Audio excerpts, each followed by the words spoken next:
So what's up guys, I'm Black Ops Amazing, welcome back to another video on the channel, welcome back to a Q&A, the series where I take your questions from the comment section below to do with the zombie storyline, Easter eggs, and I answer them. So as always, if you do go on to enjoy today's video, a like rating is always appreciated. Make sure you are subscribed to stay up to date with the latest content on the channel, but let's get straight into it. The first question of the day is from Reaper Main B8S, and he said, didn't Barrera tell us that the Dark Aether can clone someone in his Modern Warfare Zombies radio? That could explain why Grey, Weaver, Strauss, and Carver got exposed to Ethereum. Revanov had told us that he wasn't the one that needed to stay behind.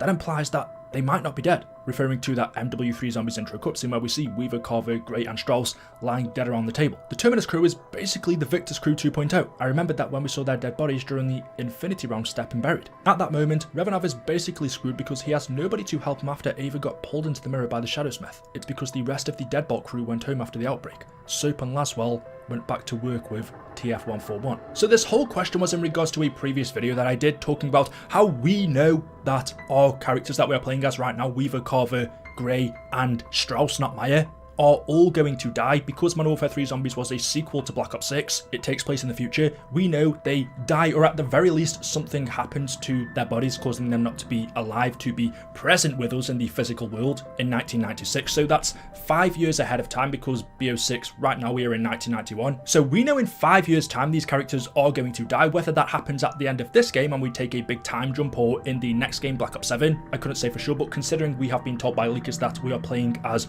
Richtoff and Takeo Nikolai and Dempsey, basically an older version of the premise characters in Black Ops 7, that would tell us that Weaver, Carver, Grey, and Strauss are going to die at the end of this game. Either way, this scenario right here with them happens. And so what Reaper is saying in this comment is, well, didn't Barrera, who was a character in Modern Warfare Zombies, tell us that the Dark Aether could clone someone?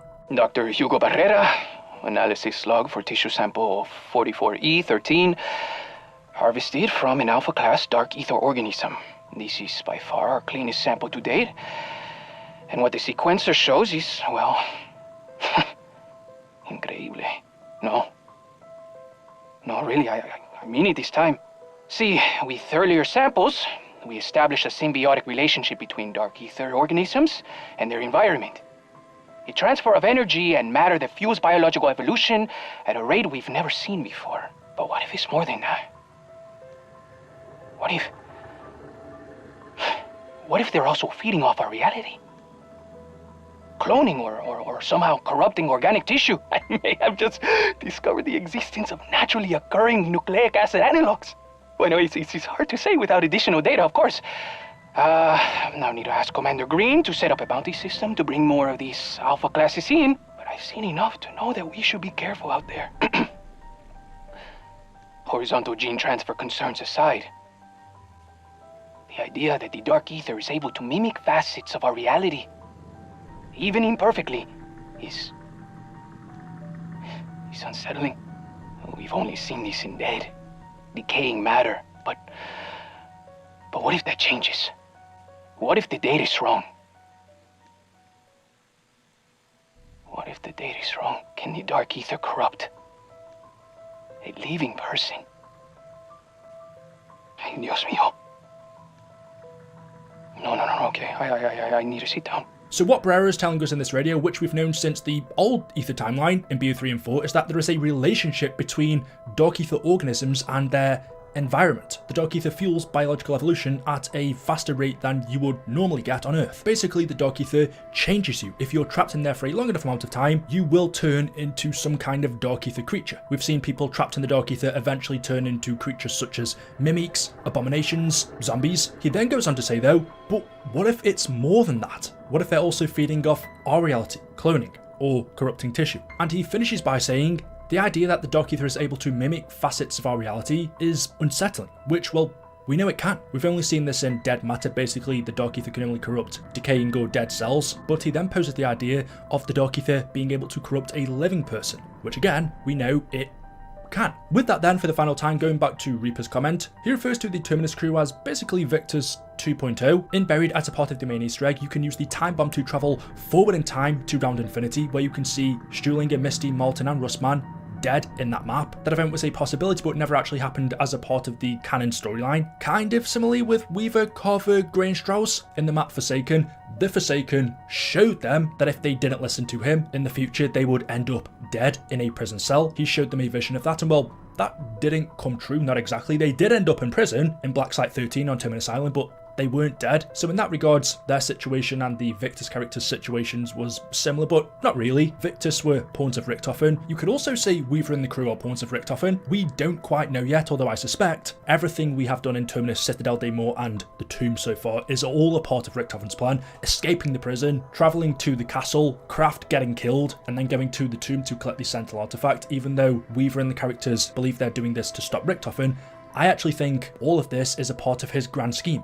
He wanted them to escape from prison, he wanted them to travel to the castle to interrogate his father to find out where the Sentinel artifact was because he couldn't get it out of him, and then he wanted them to go to the tomb to retrieve it. He's, unbeknownst to them, going to get them to hand the Sentinel artifact over to him. I don't think everything's gone according to plan because, well, we saw in the Liberty Falls intro cutscene, Richthofen has gone missing. He was taken by Sam, perhaps to the Dark Aether, but just like how Victus were pawns of Richthofen, our current crew could also be his pawns. And this kind of leads into another question that I wanted to answer from Brandon Collin 653, which I think may give us an answer or at least one possibility as to what happened to Weaver, Carver, Gray and Strauss. Did they die or not? And he said, what if it only seemed like they failed? We saw through the Liberty Falls Easter egg, it's possible to transfer one's essence through the Dark Aether in a way. What if something similar happened to them, leaving Weaver, Carver, Strauss and Gray stuck in the Dark Aether? I think this is a really good point and something that I haven't thought about before. In fact, I haven't really thought about the Liberty Falls ending at all. Maybe because it was the side map and we didn't play as the main cast of characters, it was operators, but what we saw take place could in fact give us the answer as to what happened to the main crew. So taking a look at it again, we saw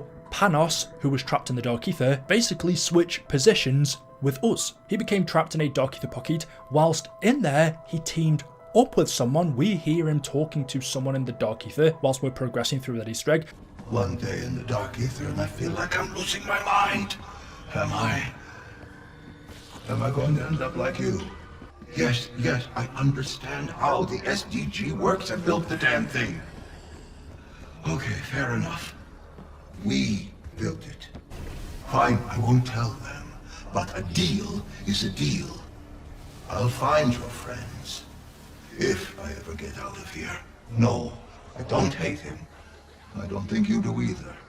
But if everything you told me is true, I never should have taken this job. We believe it's Samantha, although I couldn't say 100%. I went back to my Liberty Falls explanation video that I did 3 months ago, and I saw theories of people saying, well, it could be Richthofen or it could even be Samuel Stuhlinger, just based off some of the things they say and some of the clues that I think Trark are trying to give us. They mention how the person Panos is talking to went to university, which we know Samantha did. Panos also mentions that they, whoever he's talking to, built the SDG, so that would suggest whoever it is in the Dark Aether that he's talking to has knowledge of that, which then would tell me, okay, perhaps that's not quite Samantha and would fit more Richthofen's background, but Panos of course knows Richthofen, and it sounds like he's only just met this person in the Dark Aether, so I don't think it's him. I'm more leaning towards the side that it's Samantha, but hey, maybe those theories that it's Stuhlinger or even Malton is slightly possible. For all we know, the Victus crew could still be alive. They were banished to the Dark Aether at the end of Black Ops 4, and even though a lot of time has passed, they normally would turn into a zombie or some kind of Dark Aether creature. There is a small possibility they survived. Another thing Panos mentions is that he's going to find their friends, so whoever this person he's speaking to in the Dark Aether is, they have friends that exist in the real world that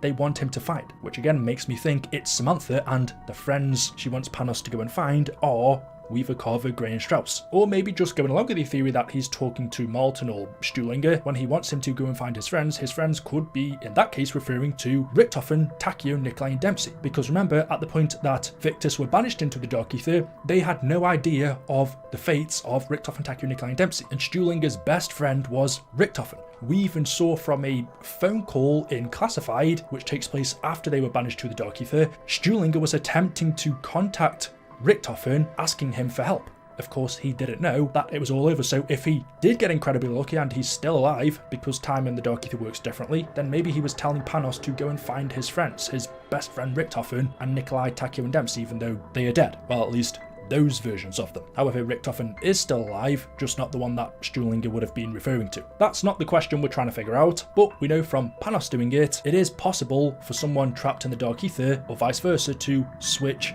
positions. The only problem there is, well, that didn't cause our bodies to become deceased, to be left behind. They just transferred into some kind of Dark Aether essence. So is it possible something similar happened here, where these characters aren't dead, and in fact, they transferred their essence into the Dark Aether, more than likely to search for Samantha to attempt to rescue her. So yes, even though we see their physical bodies here dead, their life force is still alive in the Dark Aether, meaning technically they are still alive at this point. Or my other theory was they died because they failed the Sentinel Artifacts trial. We know when you invoke the trial, those who activated it then become stuck inside, and you can only escape by completing it, coming out on the other side alive, or dying, and once you're dead, that's it. Just looking at them sitting around this table would suggest they didn't fail a trial. I just can't see them sitting down being a part of a trial. If they were lying dead on a floor somewhere, sure, but just looking at this, it almost feels like they were attempting to do something, especially with those Aetherium vials in the middle and them being connected to this device. I think they were attempting to rescue Samantha and failed, because we know ultimately Samantha was never rescued from the Dark Aether. We learned that in MW3, and that takes place 30 years later, so whether they died or just transferred themselves to the Dark Aether, either way, they failed. Samantha was never rescued. So yeah, there we go. A couple of questions. Leave any more that you have in the comment section below. As always, hopefully you've enjoyed the video. Also, let me know your ideas in the comments as well. I'll be interested to see what you guys are thinking. Drop a like rating if you enjoyed. Make sure you are subscribed to stay updated with the latest content on the channel, and I'll see you all in the next video. Until then, goodbye.